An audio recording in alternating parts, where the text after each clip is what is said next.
నమస్కారం, నా పేరు రాంబాబు. మీరు చూస్తున్నారు 3R న్యూస్. ఎన్టీఆర్ జిల్లా కొండపల్లి కిల్లా రోడ్లో గల గిరిజన సంక్షేమ శాఖ బాలికల వసతి గృహంలో ఏర్పాటు చేసిన డాక్టర్ బాబాసాహెబ్ అంబేద్కర్ 135వ జయంతి వేడుకల్లో గిరిజన శాఖ మంత్రివర్యులు ఉమ్మడి సంధ్యారాణి మరియు మైలవరం శాసనసభ్యులు వసంత కృష్ణప్రసాదులు పాల్గొన్నారు. గిరిజన బాలికలతో పాటు నృత్య ప్రదర్శనలో జత కలిపి పిల్లల్ని ఉత్సాహపరిచారు. దిమిష గిరిజన నృత్యం చూపర్లను ఆకట్టుకుంది. ఈ కార్యక్రమంలో నేతలు పలు అంశాలపై చర్చించారు. ఆ కార్యక్రమంలోని వివరాలను మీ ముందు ఉంచే ప్రయత్నం 3R న్యూస్ చేస్తోంది.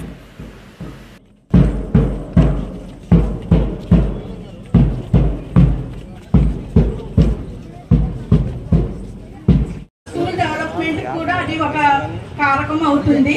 కాబట్టి మంత్రి గారికి నా విషయాస్ అండి.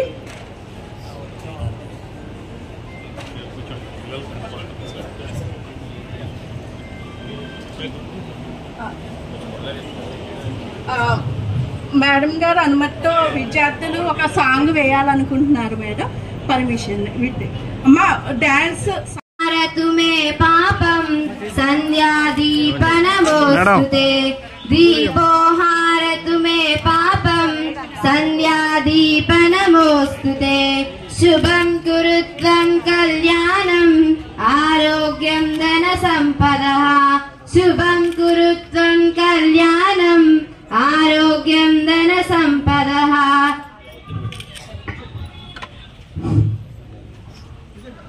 క్లాస్ బాగా రాశారండి. గత సంవత్సరం కూడా బాగా ఇంప్రూవ్ అయ్యారు మేడం. కాస్త టీచర్స్ శాంక్షన్ పోస్టుల వరకు మాకు కల్పించగలిగితే పిల్లలందరూ కూడా అదొక్కటే అడుగుతున్నారు. త్వరలో మనకి డిఎస్సి నోటిఫికేషన్ వస్తుందమ్మా. అప్పుడు కొంతమంది టీచర్స్ వస్తారు. ఇంకా అప్పుడు కాలేదు అనుకుంటే అప్పుడు నాకు తెలియజేయండి. ఖచ్చితంగా కొంతమంది టీచర్స్ ని పంపిస్తాం. తప్పకుండా చేస్తాము. తప్పకుండా. Thank you. దేశంలో స్వతంత్రం వచ్చిన తర్వాత తొలి న్యాయశాఖ మంత్రిగా ఉన్నటువంటి డాక్టర్ బిఆర్ అంబేద్కర్ గారు న్యాయశాస్త్రంలో పెను మార్పులు తీసుకొచ్చారు. గాంధీజీ లాంటి మహానుభావుల దగ్గర కూర్చొని ఇద్దరు కలిపి మాట్లాడుకొని ఎన్నో నిర్ణయాలు తీసుకొని ఎన్నో సభల్లో పాల్గొనేవాళ్ళు. అలాంటి మహానుభావుడు ఎప్పుడూ కూడా నా దేశంలో నా ప్రజలు అందరూ సమానం.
ఈరోజు మహానుభావుడు భారత రాజ్యాంగ నిర్మాత బాబాసాహెబ్ డాక్టర్ బిఆర్ అంబేద్కర్ గారి సందర్భంగా మా పిల్లలందరితో అది జరుపుకోవాలని ఇక్కడికి మైలవరం నియోజకవర్గం అన్న శాసనసభ్యులు కృష్ణప్రసాద్ గారితో కలిసి వచ్చాం.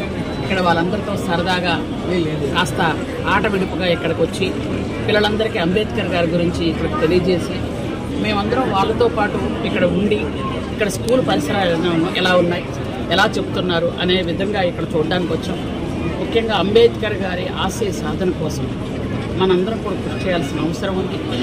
రాజకీయంగా కానీ, సామాజికంగా కానీ, ఆర్థికంగా కానీ ప్రజలందరూ ఎదగాలని, సమాజంలో అంటరానితనం నిర్మూలించి అస్పృశ్యతను పారదోలి అందరూ కూడా సమానంగా ఉండి సమసమాజ స్థాపన నిర్మించాలని ఆయన ఆశయాలకు అనుగుణంగా ఇప్పటి పిల్లలకు ఆయన తాలూకా విషయాలను అప్పుడున్నటువంటి క్రమశిక్షణ కర్తవ్యాలను బోధిస్తూ వాళ్ళకు తెలియజేయాలని ఇక్కడ రావడం జరిగింది.